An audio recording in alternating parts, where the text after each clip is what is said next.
1039, 93.9, Columbia's #1 for hip hop and R&B. And I got a special guest in the studio with me. I am super excited to experience him today. Y'all, I can just tell you, I have the one, I have the only, oh my God, how many titles do you have? Actor, producer, director, teacher, writer, inventor, oh, writer. Okay. Look, I want all the titles. Give me all the titles today. Dreamweaver. Y'all, I have Richard Lawson here in the studio, you know what I mean, and just amazing and super excited to have him here. And so I'm going to jump right into my questions. You know, do I have you for a few minutes? You have me for as long as you want me. Okay, say that again. You have me for as long as you want me. Ooh, I like when men talk to me like that.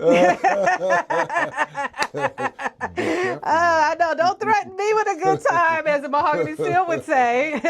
So shout out to her, she's in the building with us. So, you know, I just want to say that, you know, you've been acting over 50 years, right? Yes, right. Okay. 55 years. 55 years to be exact. Mm-hmm. Wow. Okay, so from theater to films, TV, like over 50 films, over 70 TV shows, you know, and we keep adding to it. We keep adding to it.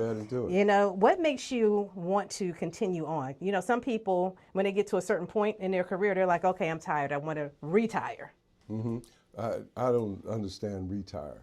I really don't. You know, the death rate after people retire is so high because people stop doing what fuels them and gets them up every day. Right. Now, if somebody was fortunate enough that they get up every day because they're connected to their purpose, they know why you're here, then, you know, then fatigue doesn't matter. You know, there's no like, for instance, for me, because I've been connected to my purpose since March 7th, 1970.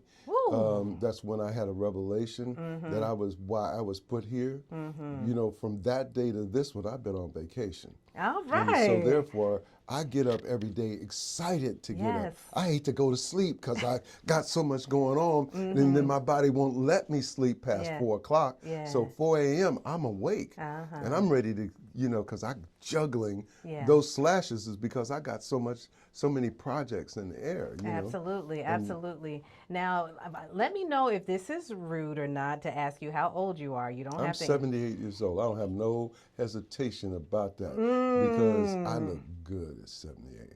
Yes, I feel good. You look amazing. Thank you. Thank you. You know what I mean? I work hard to look good. Okay. Wait a minute. I think you need to say that for everybody that is listening, because that is a job in itself to continue to look good, and you should take pride in your appearance. Hey, look, you know, it's about defying gravity, because gravity wants to take you down and bend you over. You know what I mean? In the wrong kind of way. Right, absolutely. I mean? So therefore, staying healthy, working out, eating the right foods, And listen, it's so hard because down here this last week, I've gone to hell. You know what I mean? It's like my body is saying, yo. What are you doing to me? I'm going to punish you, okay? It's because you've been bad. You've been bad. But how can you not be? This food is good and people want to take care of you. Of it's course. Like, you know, you can't say no. My grandmother, my family, I used to go to Louisiana, Lafayette, Louisiana, every summer. And you couldn't say no to my grandmother's cooking. I know you couldn't. You know what I mean? She cook and sit and watch you eat it. You know what I mean? And you better like it. If you're just tuning in to Hot 1039, 93.9, we have, you know, I don't even know how many different accolades that I can really give you, but we have, you know what I'm saying, the very extraordinary, dynamic, talented Richard Lawson here in the studio with us. And so let's go ahead and fast forward. I don't want to, like, you know, diminish, of course, the things that you've done in the past, because I mean, if I just read a few things that, you know, I kind of glanced over that people would recognize, you know, from, you know, doing theater, from Othello to Maz Rainey's Black Bottom. You did Sugar Hill, Buffalo Soldiers, Poltergeist, How Stella Got Her Groove Back, for Color Girls. Then, you know, we fast forward to Divorce in Black. And then, you know, TV, from Shaft to Good Times to White Shadow to Amen, MacGyver, 227, All My Children, Sister, Bernie Mac Show, Grey's Anatomy. And we come to present day, which is Beauty in Black. Yes. And yes. So let's go ahead and we'll talk about Divorce in Black. Okay. And, your role in that as the pastor, preacher. Yeah.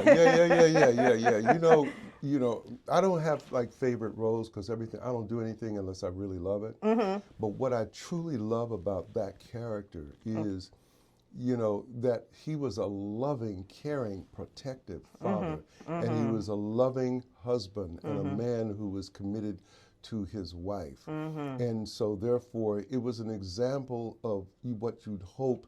He was the kind of father that people would hope that they would have. Right. And most people didn't have that kind of black man father. Yes. Right. And so I really love that. And in my relationship with Debbie Morgan, we have such great chemistry. You together. guys do. I love it. You know what I mean? We do. And we have so much fun working together. That's good. It's sort of like, it's not a fight, but if you were to compare it to like, what are the great fights in terms of two people, it would be Hagler Hearns, it would be Muhammad Ali and Joe Frazier. They knew they gave you a good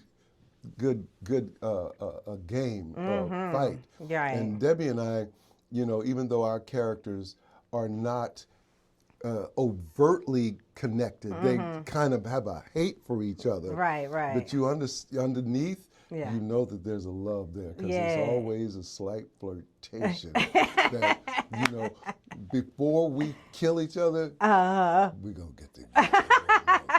So are you giving us a sneak peek now into Beauty in Black for the next season? No, I'm not giving nothing away. No, you got to be telling us about, because I'm like, okay, I'm listening with intention, and I'm not making Tyler Perry mad at me for nothing.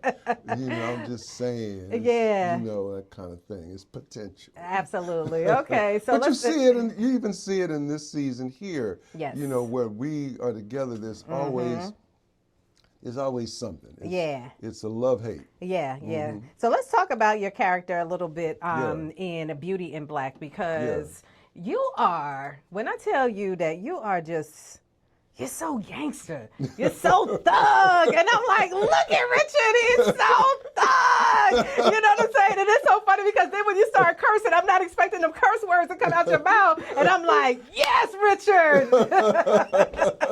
So let's talk about this character a little bit. And you know what I'm saying? And how do you get gritty and grimy into this character? Well, first of all, in terms of the way that the show is set up, it's a collision between Dynasty and Game of Thrones. You see those two things? It's Dynasty, this family that is dysfunctional. Yes. Dysfunctional, full of greed and avarice and jealousy and power and control and all of that, right? And they all want the bag. They all want the money. They're waiting on this will because the family's probably worth $500 million. Right. So it's that money that they chasing. But Norman had the greatest capacity for love because he loved his wife. He loved his wife. He did. And somebody killed his wife, and it had to be his family, somebody in the family, because it's on the road. This piece of property, nobody can get down it except family. Somebody in this family killed my wife. God, you sound just like... Now, which one of you mofos killed my wife? Yes! I'm coming at you. Oh my God! You know what I mean? Y'all can you just hear my excitement in my voice? We got Richard Lawson here in the studio with us here at Hot 103.9, 93.9. Amazing dynamic actor, and we have more with him. We got to handle the business over here, so keep it locked in, okay? Because he's gonna be here. He told me I can hold on to him for a little bit longer. All right, so it's Hot 103.9, 93.9. Once again, you got it locked and loaded to Hot 1039 93.9, Columbia's #1 for hip hop and R&B. Yep, you just heard music from Hurricane Wisdom and Polo G. And but guess who I got in the studio with me? I got Richard Lawson is here. Hey, Hello. yeah. Yes, I'm super excited to have you here in the building. And, we had a nice conversation, and we're going to continue on with our nice conversation. Like, I know that you have some people that are some huge fans of yours. All the plots, the twists, the turns in the storyline. Yeah.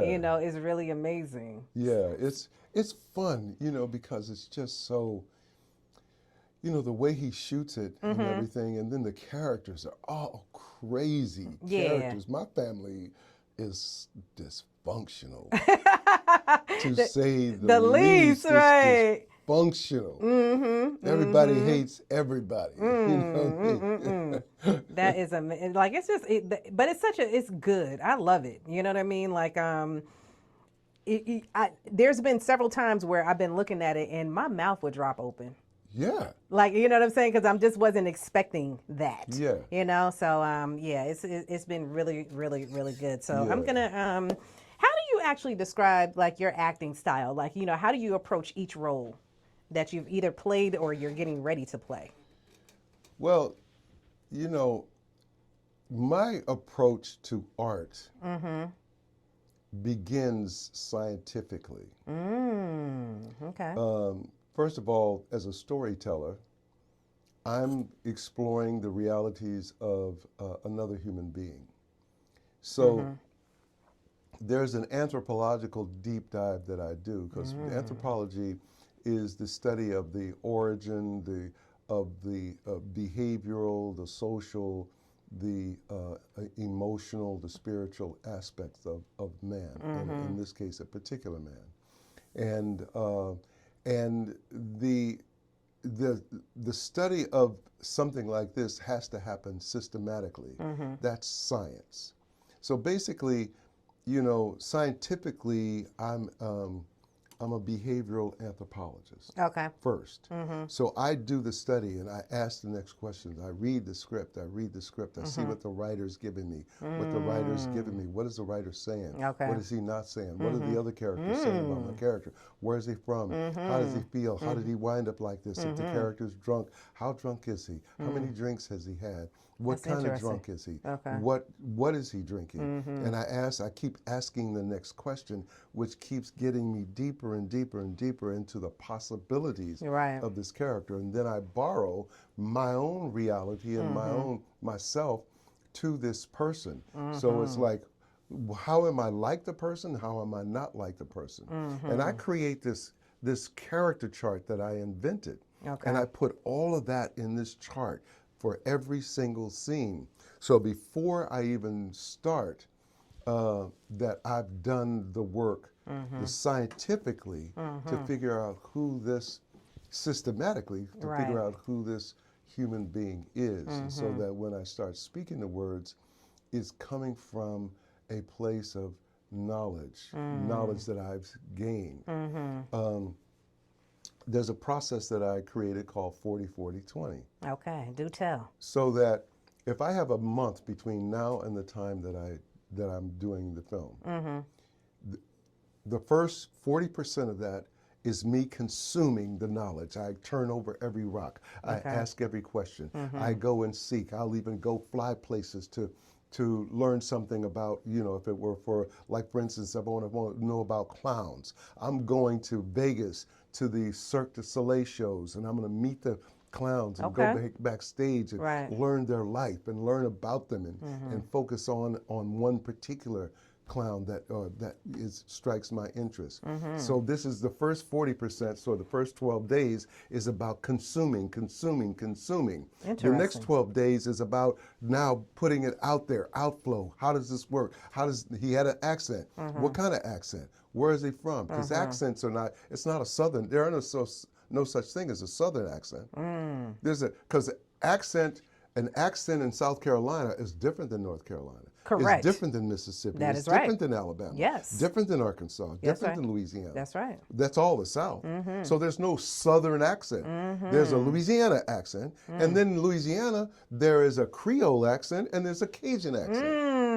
And so therefore it's about specifics, right? Right. You dig to the specifics. And so the first 40% is consuming that. Okay. The second 40% is applying that. The last 20% is just locking it in, not doubting, not asking any questions, not asking any opinions, not looking for any kind of like validation for anybody. It's now, this is what I got. This is what I have. Okay. You know, I'm going to do my best and forget the rest. Right. So that when I do it, I now can let it go. Wow. Right. I like your methodology. You know what I mean? You're definitely research intensive, and then you just apply it and you go. And, Yes. you know, and it's proven. If you're just tuning in to Hot 103.9, 93.9, we have Richard Lawson here in the building with us. And so let's talk about your acting clinic. You've been at South Carolina State University for the last couple of days. Yeah. So let's talk about that a little bit. Okay, so I wrote a book called The Artist's Roadmap, Okay. Navigating Your Career in Show Business. Now, it's a culmination of my 55 years in the business and also my 45 years as a teacher as a teacher of actors. Now, over the course of my career, I have taught tens of thousands of people, and some really major people. I've been a part of their teaching.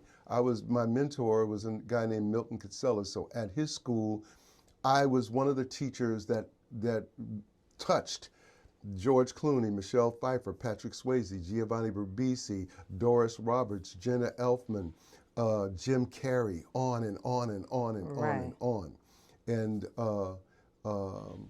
And so I've taken that knowledge and I put that knowledge in my book. The fact that I worked for 55 years and the fact that I've taught for 45 years, that is sort of like a contiguous knowledge in terms of having these both two tracks.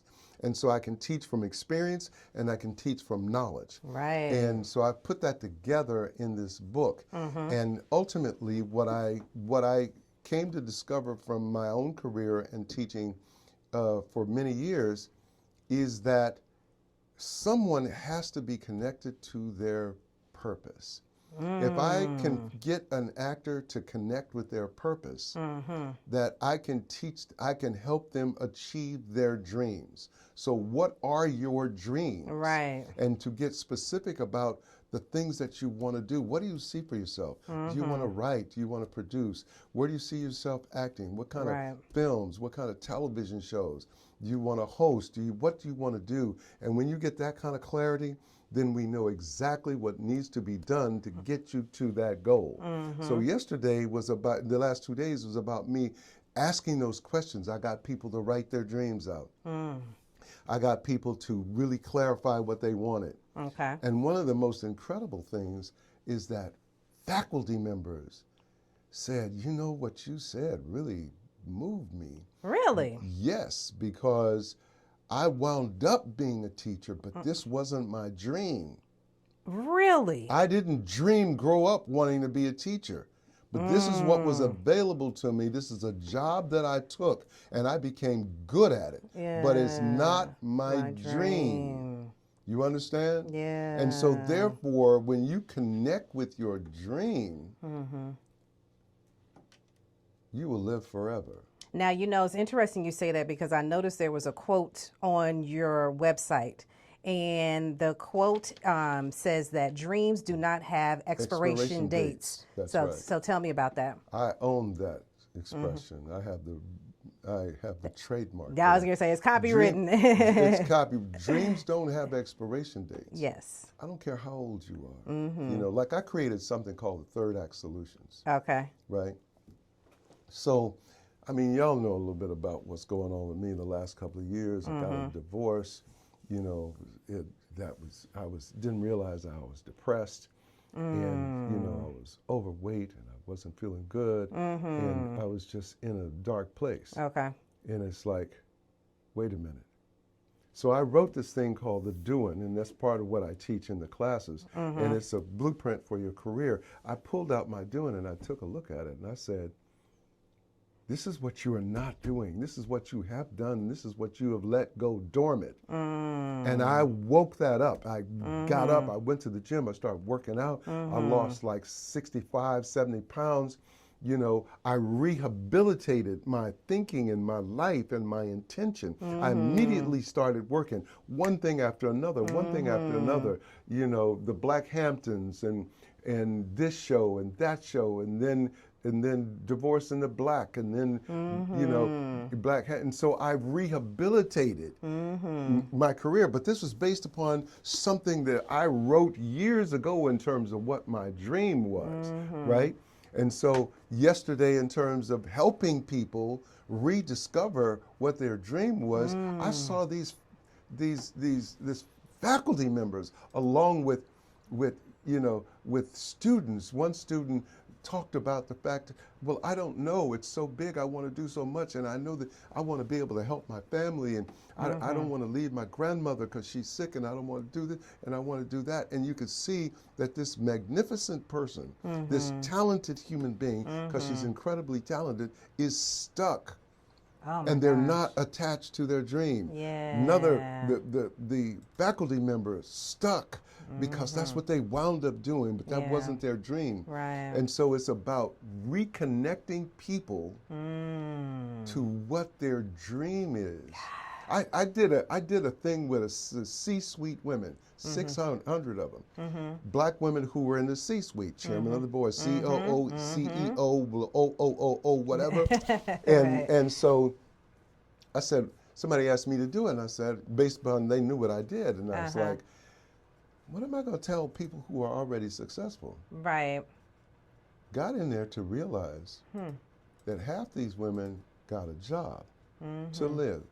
They became good at the job. Right. They worked their way up the ladder. Right. They got in the C-suite. Yep. But that wasn't their dream. That's what they wound up doing. Yeah. But it wasn't their dream. Some of them reconnected with their dream, made deals with the companies that they worked with, that they would work another 5 years and train somebody to come in, and the company then would invest in their business, which was usually parallel to the thing that they were doing. And so that these people then became suppliers to the third-party suppliers to the company that they had worked for, but they were running their own company now. When you're doing the thing that you're put here to do, you're healthier, you're happier, you're more intentional, the people around you are affected, your children see you successful. Come on, Richard. As opposed to you doing what you had to do, and that you're surviving. So somebody's seeing you in a survival mode rather than a fully developed life-giving mode. That's what this is really about. That's what your book is about. Yeah. All right. Hey, if you're just tuning in to Hot 103.9, 93.9, Richard Lawson is here in the studio with us. Of course, you know, most recently, he is one of the stars for Beauty in Black, Divorce in Black. But when I tell you, like, his credits are long, extensive, you know what I mean? Like, it is just amazing. Theater, film, television, and the list just goes on and on and on. And, you know, author, he's just talking about his book. And so I will ask you this because you briefly mentioned it, you know, do you think you'll get married again? You know what? I never say never. I've lived long enough to say never say never. Where I sit right now is what I recognize is that I need to create what is in my spirit to create. And my life is a challenging life for anyone to come into, you know, based upon what I do, based upon the attention that I get, based upon the fact that I've always been a leading man. So there's a lot of female energy that comes my way. And that's hard for people to do. I love the way you said that, Richard. I love the way you phrased that. I'm sorry. I know I interrupted you, and I apologize. Continue. No, but It's real, you know, it's real. It's hard. It would be hard for somebody. Exactly. It's hard for somebody. Yeah, that's You true. know, you go to some That's real. places and man, you're talking to people and I'm nice to people and I want to empower people. I'm not going to cut people off. I look people in the eye.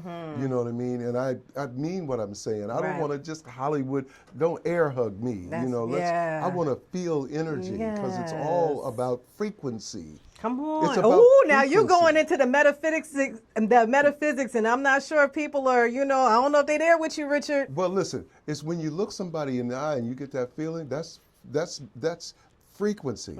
It takes 3 seconds to fall in love, and then the rest is denial. Oh, okay. People fall in love, and then it's like, oh, wait,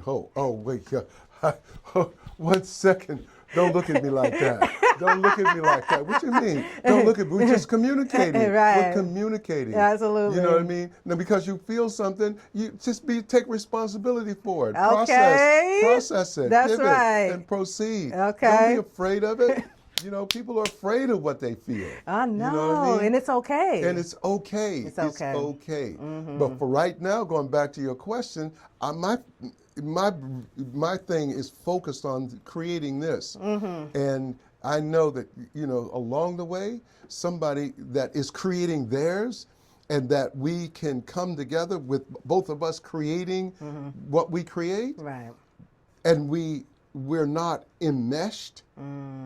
We're not overlapping. Right. We're two full creative energies sharing space. Yeah. And pouring in and pouring in and Right, pouring in right. and not trying to stop and understand that, you know, this is a big stage. You know, the responsibility comes with this stage. That's right. And so I got to take responsibility for this stage. You got to take responsibility for yours. And we have to support each other's. It has to be unconditional. Yes, support and unconditional. Ooh, man, I'm telling you, you've been dropping so many jewels today. Everybody, Hot 1039, 93.9. Richard Lawson's here in the studio. So before I go, because I do have to go ahead and, you know, there you go. You know, you already know, bottom line, okay? But I like to always ask questions that don't have anything to do with the entertainment industry, okay? Sure. All right. So tell me something that you're grateful for. I am great. Boy, that made me emotional right there. Aw. I am grateful to be able to get up every day and find something, person, place, or thing to love, to fall in love with. Stop talking to the mic for me. I am grateful to get up every day and find person, place, or thing to fall in love with. I want to fall in love every day. I'm grateful to be able to get up and feel my soul and be able to, if I can laugh wholeheartedly, and if I can cry deeply, and if I can help someone else, you know, and be of service, then I've had a full day. Wow, that is, man, Richard, you know what I mean? Like, oh my goodness. So, what is your favorite smell? So I'm glad I could make you laugh today. So what's, you don't want me to say. Oh, I don't? My favorite smell, it exists below the equator. Okay. Okay, so I love the way you're able to answer things in a very diplomatic and politically correct way. So that's the definition of diplomatic? What's that? The ability to tell a person to go to hell in such a way that they look forward to the trip. Oh, am I supposed to take that back? No. Okay. No. So since we're on that, then tell me, or maybe this maybe you already gave us the answer to it. I was going to ask you what was your favorite physical attribute on a woman, but I guess we can skip that. Did you already answer that? My favorite physical attribute on a woman is her entire beingness. Okay. I don't have like body parts. I have that frequency. Mm-hmm. It's that frequency. The energy, The energy. yes. That energy. That and where that energy. energy comes from. Yes. That energy comes from intelligence, and humor, and being grounded and being present. Yep. If you have the ability to see, if I can see, if I'm willing to see and willing to be seen, then I'm able to perceive. Ooh. And if I can perceive, then the frequency is high. You understand? Yes. And therefore, that frequency fills my soul. And I think about that person when I'm with them and when I'm not with them. You know what I mean? So it's like, right. Mahogany Steel is in the studio with us. And Richard, the way you talking right now, I'm like, is he acting right now? Is he telling me the truth? No, I get paid to act. Okay. Oh, all right. So we got the real Richard in here.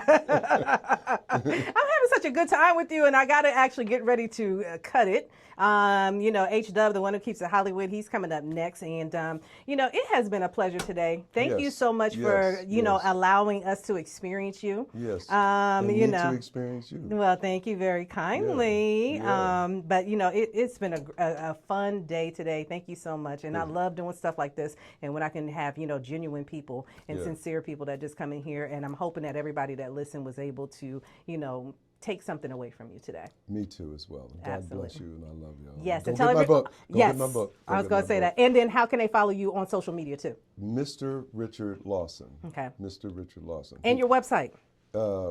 It is studio.richardlawson.net. Okay. All right. Yeah. And that's what it is. So everybody keep it locked in. All right. It's Hot 103.9, 93.9. Don't go anywhere.